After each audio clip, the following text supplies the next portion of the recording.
Glória a Deus, aleluia, meu povo, saudação de paz.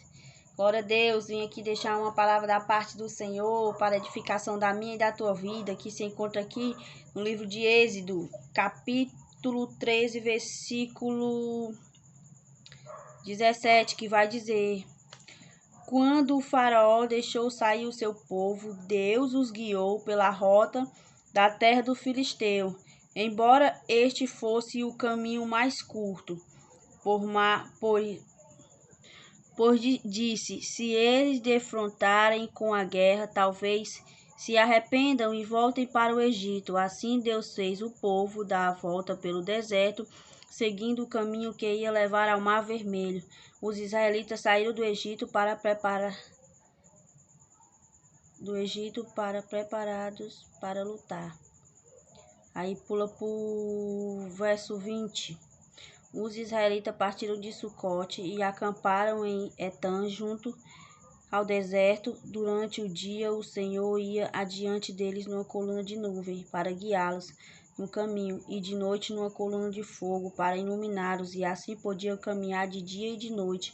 A coluna de nuvem não se afastava do povo de dia, nem a coluna de fogo de noite.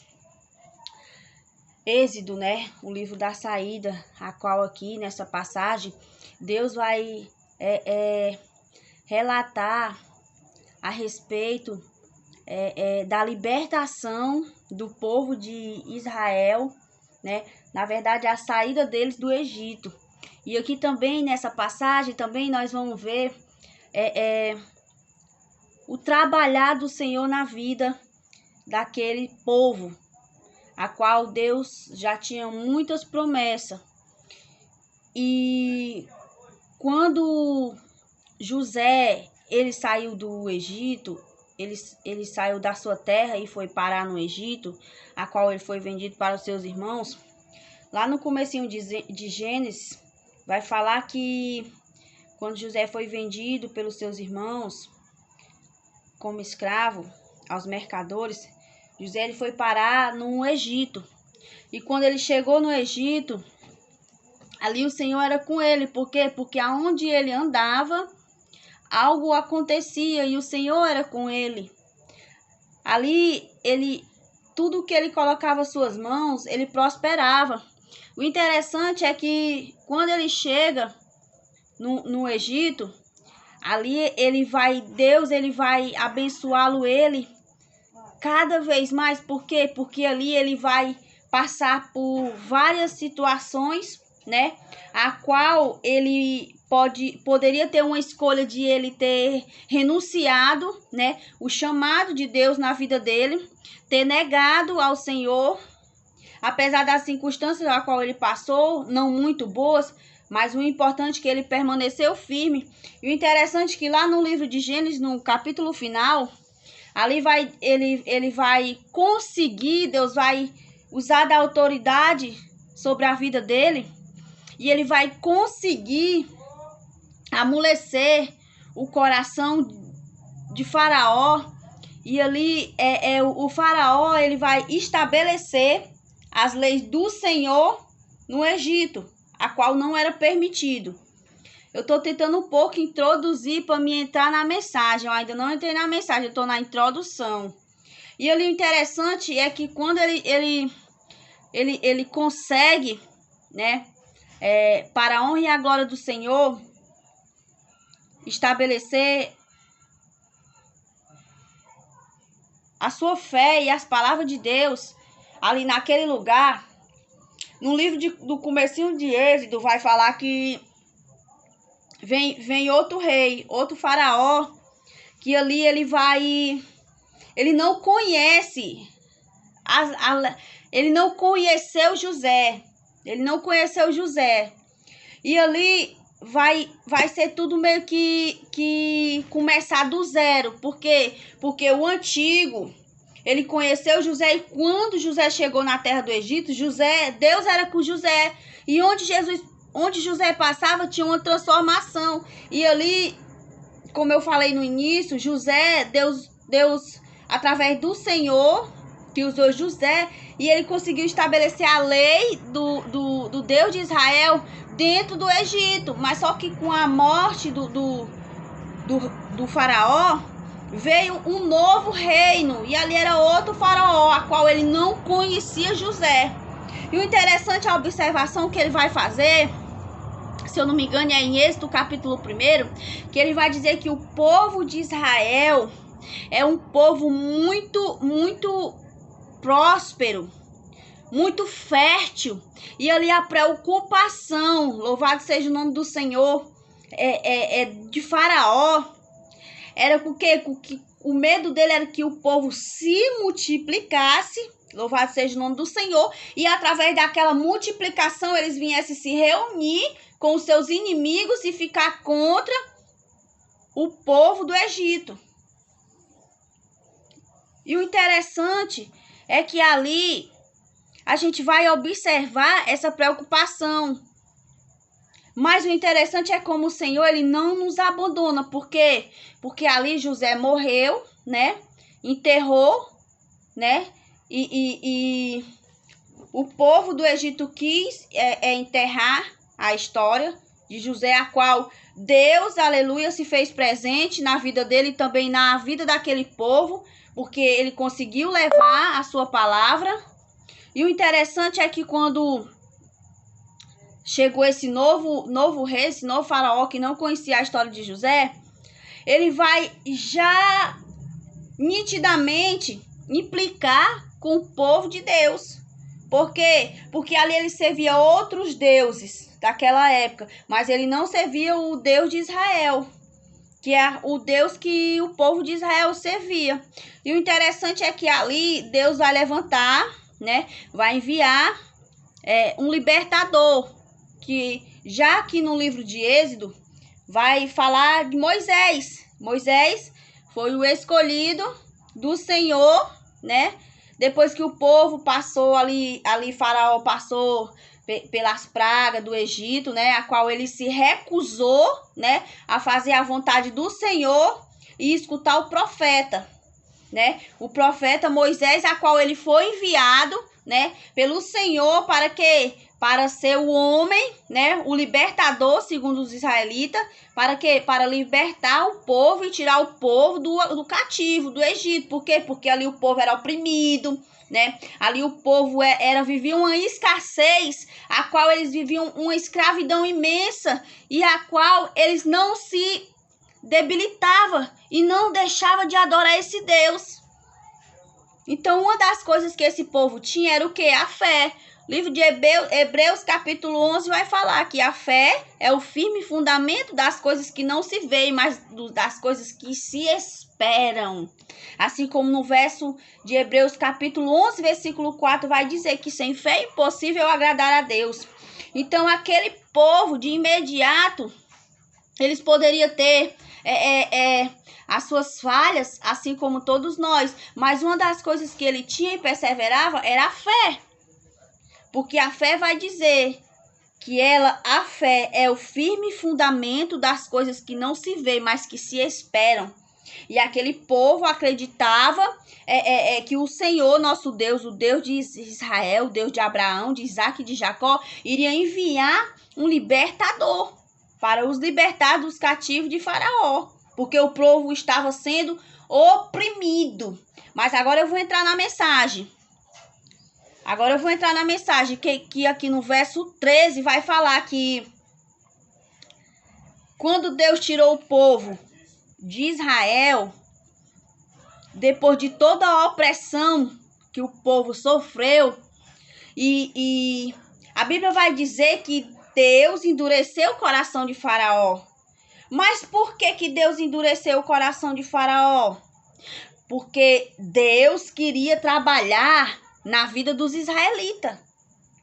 Porque nem tudo que se parece é. Então, o povo, eles pareciam estar muito debilitados, né? Está na escassez.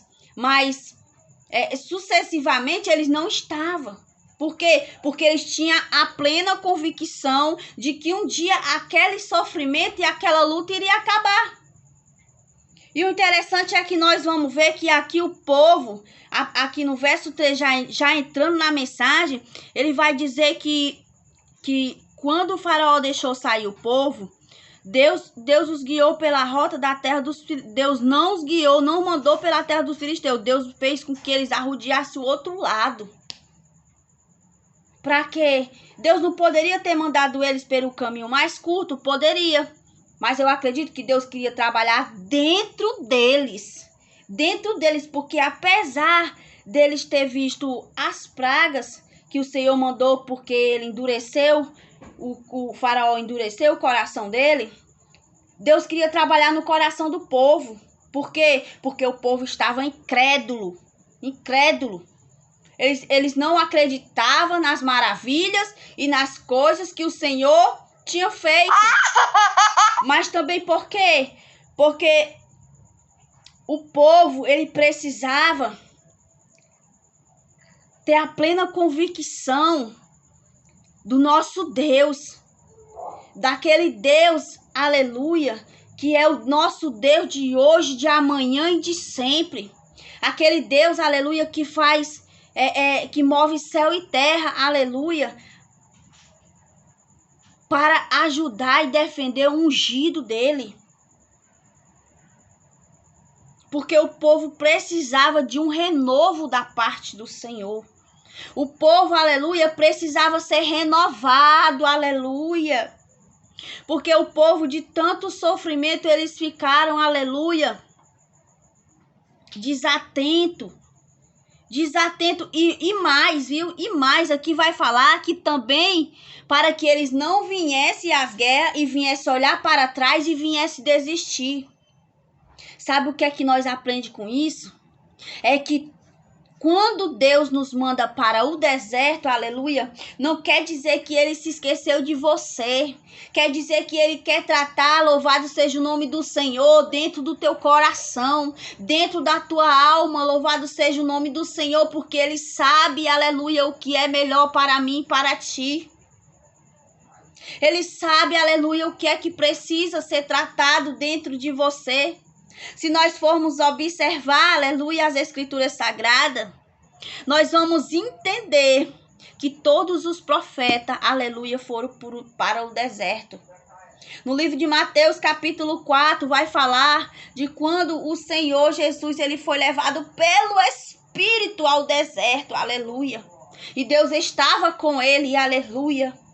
Então, se você está passando, aleluia, por um deserto, não te preocupa, não abaixa a tua cabeça, aleluia, não olha para trás, não pensa em desistir, não importa qual é a luta, qual é a peleja que você está passando, mas creia, louvado seja o nome do Senhor, que o Senhor está contigo. A palavra do Senhor que vai dizer que Deus era com o povo de dia numa coluna de nuvem e de noite numa coluna de fogo. A palavra do Senhor diz que Deus, ele cuida até dos pássaros do céu, quanto mais da minha vida e da sua vida. Acalma o teu coração. Alava suri mi cantere, andanaia labaxéria, decalada mandarabaço e decovanai.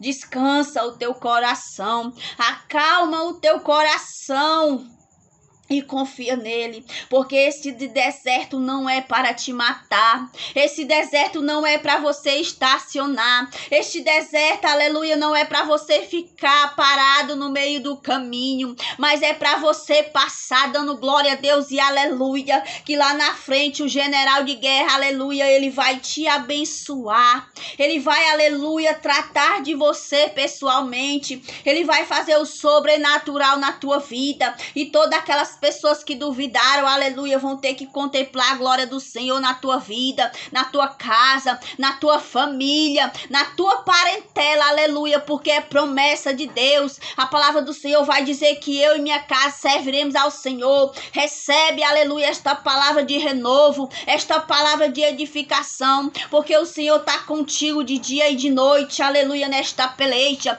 Esta peleja não é tua, mas esta peleja, aleluia, é de Jeová. aquieta e acalma o teu coração. Descansa nele, confia nele, o mais ele fará. Fecha os teus olhos que eu gostaria de orar pela tua vida. Maravilhoso Deus e eterno Pai, Deus de graça infinita, bondade, poder, unção, autoridade. Graças eu te dou, meu Senhor da glória, por mais um dia, Senhor, a estar na tua presença. Obrigado, Senhor, meu Deus, pelas tuas maravilhas, pela presença do teu Espírito Santo de Deus. Obrigado pelo ar que nós respiramos, pela água que nós bebemos, pelo pão que nos alimenta, pelo nosso deitar e o nosso levantar. Ebenezer, Ebenezer, Ebenezer, até aqui me ajudou o Senhor. Obrigado, Senhor, meu Deus, pela dádiva de te servir, meu Pai, de todos os dias te poder glorificar, Senhor. Vai de encontro, meu Pai, esta pessoa, Senhor, que está vendo este vídeo, meu Pai. Em nome de Jesus, meu Pai, vai entrando, Senhor, na área, Senhor, a qual essa pessoa tem almejado. Se é uma cura, Senhor, vai visitando. Se é uma restauração, Senhor, vai visitando, meu Pai. Se é uma libertação, meu Pai, vai visitando, meu Pai. Trabalha na área financeira, na área sentimental, Senhor. Trabalha, Senhor, meu Deus, na vida, Senhor, no lar, nas famílias, Senhor, meu Deus. Vai visitando, meu Pai. Em nome de Jesus, meu Pai, abençoa, Senhor, meu Deus, essa pessoa. Em nome do Pai, do Filho e do Espírito Santo. Recebe um abraço do Espírito Santo. E eu saúdo a todos na santa e gloriosa paz do Senhor. Até a próxima. Oh, glória a Deus.